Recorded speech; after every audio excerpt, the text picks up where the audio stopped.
پھر نبی کی زندگی میں درجنوں بار ربیع الاول آیا، صحابہ کی زندگی میں، ابو بکر کی زندگی میں، عمر، عثمان، علی رضی اللہ عنہم، اہل بیت کی زندگی میں، تابعین کی زندگی میں کوئی ایک ضعیف روایت بھی نہیں ہے کہ کسی صحابی نے ربیع الاول کی مبارکباد دی ہو یا کوئی عام معمول سے ہٹ کے کوئی کام کیا ہو، ایک چراغ جلایا ہو، ایک موم بتی جلائی ہو۔ نیاز فلانے کی نیاز، ڈمکانے کی نیاز، یہ کہاں صحابہ میں کسی ایک نے بتائی نیاز نکالی ہو؟ ابو بکر نے، عمر نے، عثمان، علی رضی اللہ عنہ، کسی نے بھی نہیں۔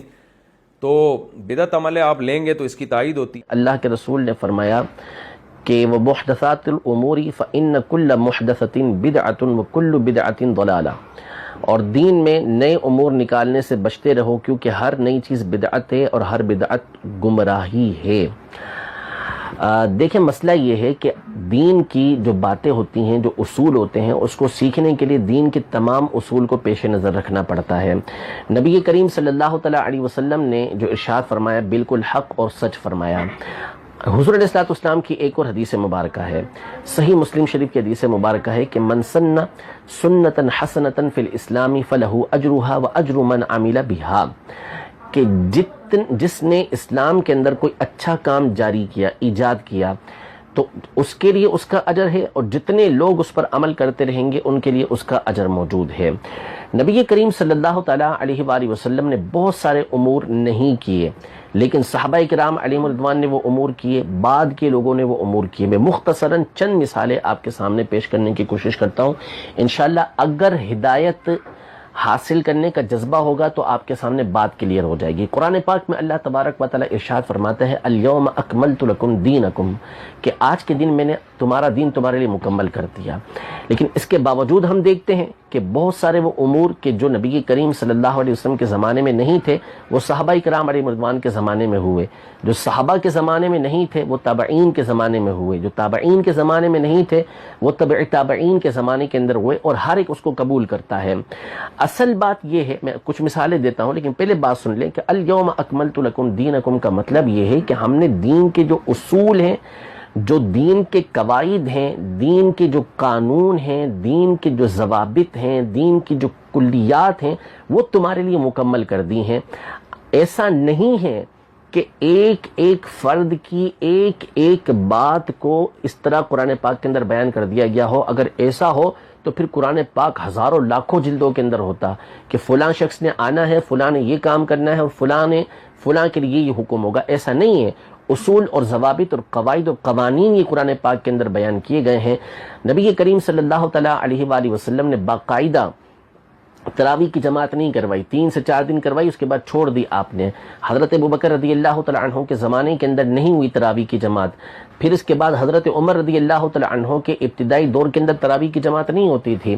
بعد میں بخاری شریف کے اندر موجود ہے کہ حضرت عمر رضی اللہ تعالیٰ عنہ نے جب لوگوں کو الگ الگ تراویح کی جماعت نمازیں پڑھتے ہوئے دیکھا، یا کچھ لوگوں کو کسی کے پیچھے پڑھتے ہوئے دیکھا، تو آپ نے کہا کہ میں ارادہ کرتا ہوں کہ ان تمام کو ایک امام کے پیچھے جمع کر دوں۔ تو پھر آپ نے حضرت ابی بن کعب رضی اللہ تعالیٰ عنہ کے پیچھے ان تمام کو جمع کر دیا۔ جب دوسرے دن آپ آئے اور آپ نے لوگوں کو دیکھا کہ حضرت ابی بن کعب رضی اللہ تعالیٰ عنہ کے پیچھے یہ لوگ نماز پڑھ رہے ہیں، تو حضرت عمر رضی اللہ تعالیٰ عنہ کے الفاظ بخاری شریف کے اندر موجود ہیں، نعمت البدعۃ ھذہ، کہ کتنی اچھی بدعت ہے، کتنا اچھا طریقہ کار ہے یہ۔ بدعت کے الفاظ حضرت عمر رضی اللہ تعالیٰ عنہ نے اس کے ذکر کیے ہیں۔ حضرت عثمان غنی رضی اللہ تعالیٰ عنہ کے دور خلافت تک نہ حضرت ابوبکر صدیق رضی اللہ عنہ کے دور میں، نہ نبی کریم صلی اللہ تعالیٰ علیہ وسلم کے دور میں، نہ صدیق اکبر رضی اللہ تعالیٰ عنہ کے دور میں، نہ حضرت عمر رضی اللہ تعالیٰ عنہ کے دور میں، نہ حضرت عثمان غنی رضی اللہ تعالیٰ عنہ کے دور کے ابتدائی دور کے اندر جمعے کی جو اذان ہوتی تھی وہ ایک ہی اذان ہوتی تھی۔ پھر اس کے بعد حضرت عثمان غنی رضی اللہ تعالیٰ عنہ نے یہ دوسری اذان ایجاد کی، دوسری اذان کا حکم دیا کہ لوگ کثیر ہو گئے، لہٰذا مقام زہرہ پہ جا کر جو ہے وہ ایک اور اذان دی جائے تاکہ لوگ اس کے لیے جمع ہو جائے۔ حضرت ابن عمر رضی اللہ تعالیٰ عنہ کی حدیث مبارکہ مصنف ابن ابی شیبہ کے اندر موجود ہے کہ آپ نے اس کو بدعت فرمایا کہ یہ بدعت ہے، لیکن کیا ہے؟ اچھی بدعت ہے، اچھا طریقہ کار ہے۔ بدعت بولتے ہیں ایسی چیز کو، ایسے کام کو کہ جس کی مثال پہلے نہ ہو اور اب اس کو بنایا گیا ہو۔ اللہ تبارک و تعالیٰ کا نام ہے بدیع، بدیع السماوات والارض، یعنی اللہ تبارک و تعالیٰ زمینوں کو، آسمانوں کو ایسا بنانے والا ہے کہ اس کی مثال پہلے موجود نہیں ہے۔ تو یہ چیزیں صحابہ کرام علیہم رضوان نے ایجاد کی۔ بخاری شریف کی حدیث مبارکہ ہے، حضرت سیدہ عائشہ رضی اللہ تعالیٰ عنہ فرماتی ہیں کہ نبی کریم صلی اللہ تعالیٰ علیہ وسلم نے کبھی چاش کی نماز نہیں پڑھی۔ اب نہیں پڑھی اس کا مطلب کیا ہے؟ اس کے مختلف علماء نے معنی بیان کیے. ایک معنی یہ بیان کیے کہ مستقل پابندی کے ساتھ نہیں پڑھی، بعض نے یہ کہا کہ سفر سے واپسی میں نہیں پڑھی، بعض نے یہ کہا کہ کھلے عام نہیں پڑھی. مختلف اس کے معنی بیان کیے گئے، لیکن سیدہ عائشہ رضی اللہ تعالی عنہا اس کا معنی اس کو بیان کرنے کے بعد فرماتی ہیں کہ حضور علیہ الصلوۃ والسلام نے کبھی چاش کی نماز نہیں پڑھی. وَإِنِّي لَأُسَبِّحُهَا، میں یہ نماز چاش پڑھتی ہوں. حضور علیہ الصلوۃ والسلام نے نہیں پڑھی لیکن میں پڑھتی ہوں. حضرت سیدہ عائشہ رضی اللہ تعالی عنہا کی الفاظ بخاری شریف کے اندر موجود ہیں. تو کیا حضرت سیدہ عائشہ رضی اللہ تعالی عنہا نبی کریم صلی اللہ تعالی علیہ وسلم کے طریقہ کار کی مخالفت کرنے والی ہے؟ ایسا ہرگز نہیں ہے. حضرت ابو ہریرہ رضی اللہ تعالی عنہ کے بارے میں کثرت کے ساتھ ملتا ہے کہ آپ نوافل بہت زیادہ پڑھا کرتے تھے، حالانکہ نبی کریم صلی اللہ تعالی علیہ وآلہ وسلم سے ان کا کوئی ثبوت نہیں تھا. آگے چلیں، حضرت عمر بن عبدالعزیز رضی اللہ تعالی عنہ نے مسجدوں کے اندر محراب کو ایجاد کیا، جو آج تک ہمارے درمیان چلتی ہوئی آ رہی ہیں. آپ نے قرآن پاک، آپ نے احادیث طیبہ کو ایک جگہ جمع کرنے کا حکم دیا. قرآن پاک پہ کوئی اعراب نہیں لگے ہوئے تھے. حضرت سیدنا مولا کائنات مولا مشکل کشا رضی اللہ تعالی عنہ کے حکم سے حضرت ابو الاسود الدؤیلی رحمۃ اللہ تعالی علیہ نے باقاعدہ اس کے قواعد ایجاد کیے، اور حضرت عمر بن عبدالعزیز رضی اللہ تعالی عنہ کے بعد کے دور سے بھی پہلے حجاج بن یوسف کے کہنے پر علماء نے قرآن پاک کے اوپر اعراب لگائے ہیں. دو مثالیں آخر میں آپ کے سامنے پیش کرتا ہوں کہ صحابہ اکرام علیہم رضوان کے زمانے میں بھی یہ نہیں ہوا، نبی کریم صلی اللہ علیہ وسلم کے زمانے میں بھی یہ نہیں ہوا. حضرت امام مالک رحمۃ اللہ تعالی علیہ جو تبع تابعین میں سے ہیں، تابعی بھی نہیں ہے، تبع تابعین میں سے ہیں، آپ کا احادیث طیبہ کو جو بیان کرنے کا طریقہ کار تھا وہ بے مثل و بے مثال تھا. آپ کی سیرت کی کئی کتابوں کے اندر یہ واقعہ لکھا، یہ حالات لکھے ہوئے ہیں کہ آپ جب آتے حدیثوں کو بیان کرنے کے لیے تو باقاعدہ آپ کے لیے تخت بچھایا جاتا، آپ اس تخت کے اوپر بیٹھتے، اس خوشبو سلگائی جاتی، انتہائی ادب و احترام کے ساتھ بیٹھ کے آپ احادیث طیبہ کو بیان کرتے، اور بعض اوقات اتنا جھک جاتے کہ سر نیچے چلے جایا کرتا تھا. آپ صحابہ کرام علیہ رضوان کے حالات پڑھ کے دیکھ لیں، آپ تابعین کے حالات پڑھ کے دیکھ لیں، یقیناً ان میں کئی لوگ ایسے ہوں گے کہ جو امام مالک رحمۃ اللہ تعالی علیہ سے بڑھ کر نبی کریم صلی اللہ علیہ وسلم کے عاشق ہوں گے، لیکن اس کے باوجود آپ کو ان میں کسی کا بھی یہ انداز نہیں ملے گا جو امام مالک رحمۃ اللہ تعالی علیہ کا تھا. تو کیا اس کو بدعت کہا جائے گا؟ ہرگز اس کو بدعت نہیں کہا جائے گا، کہ یہ قرآن و حدیث کے اصول و ضوابط کے مطابق ہے. قرآن پاک میں اللہ تبارک و تعالیٰ فرماتا ہے وَتُعَزِّرُوهُ وَتُوَقِّرُوهُ، ان کی خوب تعظیم کرو، ان کی خوب توقیر کرو. تو حضور علیہ الصلوۃ والسلام کی احادیث کی تعظیم و توقیر کرنا، اگرچہ کہ اس کا طریقہ کار پہلے موجود نہیں تھا، لیکن یہ اس اصول کے تحت آتا ہے. امام بخاری رحمۃ اللہ تعالی علیہ، ان کی بخاری شریف کتاب اللہ کے بعد سب سے زیادہ صحیح کہلاتی ہے. اس بخاری شریف کو لکھنے میں امام بخاری رحمۃ اللہ تعالی علیہ نے 16 سال لگائے. صحیح سند کے ساتھ یہ بات ثابت ہے کہ امام بخاری رحمۃ اللہ تعالی علیہ جب بخاری شریف کو لکھتے تو ہر حدیث سے پہلے غسل کرتے، 2 رکعت نفل پڑھتے، اللہ تعالیٰ سے استخارہ کرتے، پھر اس کے بعد اس حدیث کو نقل کیا کرتے تھے. 16 سال کے عرصے میں آپ نے بخاری شریف لکھی. ذرا بتائیے کہ کیا کسی صحابی رضی اللہ تعالی عنہ نے اس انداز میں احادیث طیبہ کو لکھا؟ کسی تابعین نے لکھا؟ کسی تبع تابعین نے لکھا؟ ہرگز ایسا آپ کو نہیں ملے گا. تو کیا اس کو بدعت کہا جائے گا؟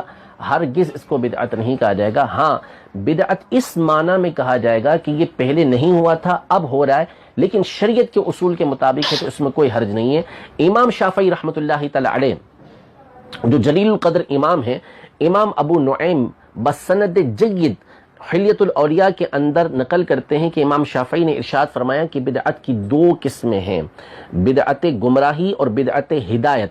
یعنی ایسی بدعت کے جو گمراہی والی ہے اور وہ شریعت مطہرہ کے اصول کے خلاف ہوتی ہے، اور دوسری وہ بدعت کے جو شریعت مطہرہ کے مطابق ہوتی ہے، اس کو بدعت ہدا کا نام امام شافعی رحمۃ اللہ تعالی علیہ نے دیا.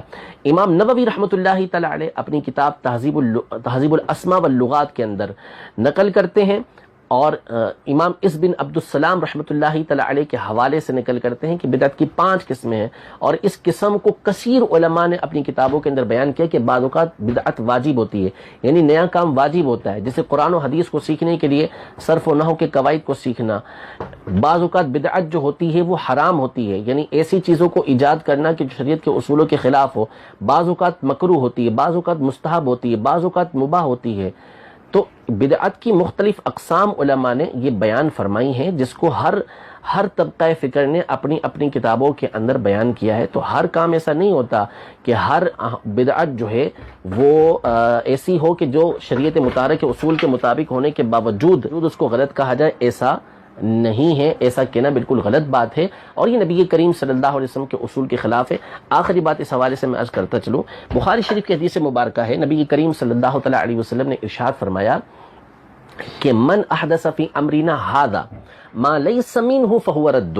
حضرت سیدہ عائشہ رضی اللہ تعالیٰ عنہ یہ حدیث پاک بیان کرتی ہیں کہ جس نے ہمارے اس دین کے اندر کوئی ایسی بات ایجاد کی کہ ما لیس منہ، جو اس میں سے نہیں ہے، فہو رد، وہ رد ہے۔ یہاں نبی کریم صلی اللہ تعالیٰ علیہ وآلہ وسلم نے قید بیان کی ہے کہ ما لیس منہ، جو اس میں سے نہ ہو۔